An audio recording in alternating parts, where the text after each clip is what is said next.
আপনার সন্তান আল্লাহর কাছে অভিযোগ করে বলবে, মাবুদ আমার বাপের বুকে পাড়া দিয়ে আমি আজকে দুদিকে যাব, আমার বাপকে আজকে আনো, আমার মাকে আনো। আমার চুলটা লাল হতো না যদি আমার বাবা শাসন করত।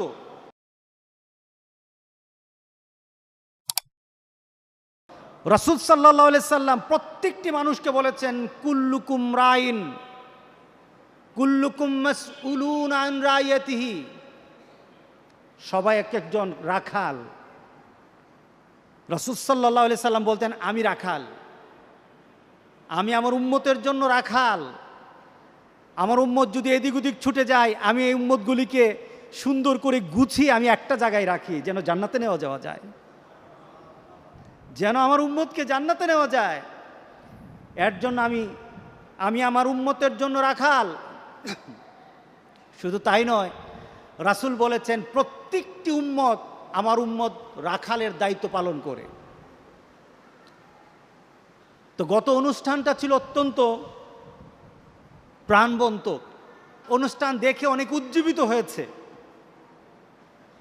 যখন এটা সবাই অনেক পরবর্তীতে যখন এটা অনলাইন করা হলো, ছেড়ে দেওয়া হলো, লক্ষ লক্ষ মানুষ দেখলো, সবাই আন্তরিক হয়ে বলল এমন প্রচেষ্টা আমাদের সমাজে চালানো দরকার। এই প্রচেষ্টাগুলি চলে আসছে বিভিন্ন দেশে। আপনি আপনার সন্তানকে নামাজি বানাতেই হবে, আপনি আপনার সন্তানকে নামাজে আনার জন্য প্রচেষ্টা চালাতে হবে, যে কোনোভাবে হোক, যে কোনোভাবে হোক, আদর দিয়ে হোক, লুভ দিয়ে হোক, তাকে বিভিন্ন জিনিসের প্রতি তাকে আকর্ষণ দিয়ে হোক, শাসন করে হোক, নামাজি বানাতে হবে, নামাজি বানাতে হবে। নতুবা কাল হাসরের দিন আপনার আমার জন্য কিন্তু মারাত্মক একটা ঘোষণা রয়ে গেছে, বিপদ রয়ে গেছে।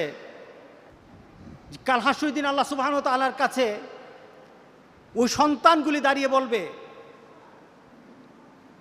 নাজআলহুমা তাহতা আকদামিনা লিয়াকুনা মিনাল আসফালিন।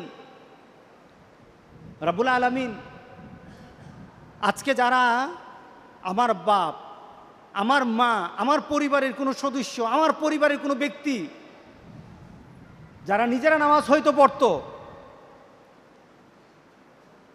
কিন্তু আমাকে নামাজমুখী করে নাই, আমাকে কল্যাণমুখী করে নাই, আমাকে তোমাকে চিনায় নাই, তোমার হাবিবের রেখে যাওয়া কর্মকে বুঝায় নাই, সব বুঝিয়েছে কিন্তু এই নীতি বুঝায় নাই।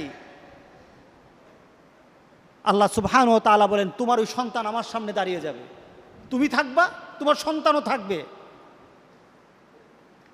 আমার কাছে অভিযোগ করবে, রব্বানা আতানা সাদাতানা ওয়া কুবরাআনা ফাআদাল্লুনা সাবিলা রব্বানা আতিহিম যায়ফাইন মিনাল আযাব ওয়ালআনহুম লানান কাবীরা। এখানে বলা হয়েছে সাদাতানা ওয়া কুবরাআনা, আমার মুরব্বী, আমার নেতা যারা ছিল তারা আমাকে দিন শিখায় নাই। আবার অপর আয়াতে আল্লাহ বলেছেন, সন্তান দাঁড়িয়ে বলবে, মাবুদ আমার বাবা, আমার পরিবারের আত্মীয় স্বজন, আমার পরিচিত জন কেউ আমাকে নামাজের কথা বলে নাই, রাস্তা দিয়ে হেঁটে গেছে, আমাকে পরিবর্তনের কথা বলে নাই। আমি গতকাল বিকালবেলা মাদ্রাসার মাঠের দিকে যাচ্ছি, এমন সময় একটা ছেলেকে দেখলাম, আমাকে দেখে কেউ দৌড়ে চলে যায়, কিন্তু আমি মনে করলাম ছেলেটাকে ডাকা দরকার। ছেলের বাবা হতো অন্ধ, ছেলের বাবা হতো বুঝে না, মা বুঝে না, এই ছেলেটা দুজুকের দিকে চলে যাচ্ছে। ছেলের বাবা হয়তো বুঝে না যে আমার ছেলেটাকে আমি ধ্বংস করে দিচ্ছি। আমি ছেলেটাকে দৌড়িয়ে আনলাম, সে ভাগতেছিল, আমি বললাম এদিকে আয়, ভাগিস না। ছেলেটাকে কাছে এনে বললাম, তুই যে চুলটাকে লাল করেছিস, চুলটা লাল, তোর আব্বাকে বলিস আমার সাথে দেখা করতে। অনেকে চিন্তা করবে আমার ছেলে যেভাবে চলে আপনার কি, আমার কিছু না, আমার তো কিছু না।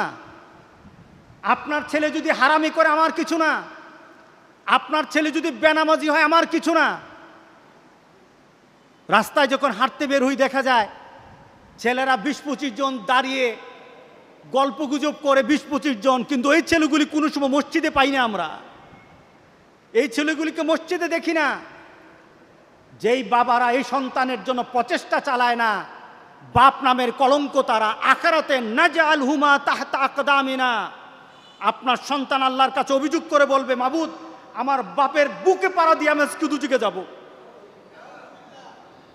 আমার বাপকে আজকে আনো, আমার মাকে আনো। আমার চুলটা লাল হতো না যদি আমার বাবা শাসন করত। আমার চুলটা লাল হয়ে এদিক ওদিক যেত না যদি আমার বাপ আমাকে বুঝাতো। যদি আমার বাপ আমাকে বলতো 5 ওয়াক্ত নামাজ পড়বি, তোর জন্য পুরস্কার আছে, 5 ওয়াক্ত নামাজ পড়বি, না পড়লে কিন্তু শাসন আছে, এই কথা যদি বলতো, তাহলে আমি আজকে খারাপ হতাম না। অনেক দিন আগের এক ঘটনা, একটা ছেলে অ্যাক্সিডেন্ট করলো, একটা ইউনিভার্সিটির টিচার, পাশে তার আরেক বন্ধু। ওই ছেলেটা ছিল নামাজি, আর যে ছেলেটা অ্যাক্সিডেন্ট করেছে গাড়ি ড্রাইভ করা অবস্থায়, ওই ছেলেটা বড় লোকের ছেলে ছিল, পয়সাওয়ালা ধনীর ছেলে। আল্লাহ কি আল্লাহর লাগে নাকি? নামাজ কি নামাজ আর লাগে নাকি? মুহাম্মদ সাল্লাল্লাহু আলাইহি সাল্লামের নীতি কি? এই নীতি ছাড়াই তো সুন্দর নীতি আমরা পাই। ওরা আল্লাহ রাসূলের শিক্ষা পায় নাই, পরিবার থেকে শিক্ষা পায় নাই, অ্যাক্সিডেন্ট করলো। যে ছেলে পাশে বসা ছিল নামাজি ছেলে, ওই ছেলেটা ইনজুরি হলো, সেই হালকা আহত হয়েছে। আর এই ছেলেটা খুব বেশি ইনজুরি হয়ে হসপিটালে ভর্তি, অ্যাপোলোতে ভর্তি। মা অনেক পয়সাওয়ালা, বাবা অনেক পয়সাওয়ালা। ছেলের ব্যাপারে বলা হলো লাইফ সাপোর্টে ছেলে, মার পাশে ওই ছেলেটা বসা। ছেলেকে কিন্তু মাঝে মাঝে ক্রিটিসাইজ করতো এই ছেলেকে, কারণ এই ছেলে নামাজ পড়ে, এই ছেলের দাঁড়িয়ে আছে, ক্রিটিসাইজ করতো। এবার মা কেঁদে কেঁদে ওই ছেলেটাকে বলে, তার বন্ধুকে বলে, বাবা আমার ছেলে কিন্তু নামাজ পড়তে জানতো না, আমার ছেলে কিন্তু কোরআন পড়তে জানতো না, বাবা তুমি একটু দোয়া করো না, আমার ছেলেটাকে যেন আল্লাহ ভালো করে দেয়, আমার ছেলেকে যেন আল্লাহ ভালো করে দেয়।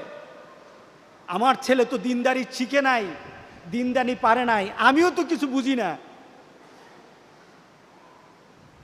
আপনার কাছে প্রশ্ন, ছেলেটা মারা গেল, আপনার কাছে প্রশ্ন, এই ছেলেটার দোয়া দিয়ে কি আল্লাহ সুবহানাহু ওয়া তাআলার আযাব থেকে বাঁচানো যাবে? না, দোয়া দিয়ে বাঁচানো যাবে না। ছেলে যখন, গ্রামের একটা কথা আছে, কাঁচাতে না নোয়ালে বাস, পাকলে করে ঠাস ঠাস।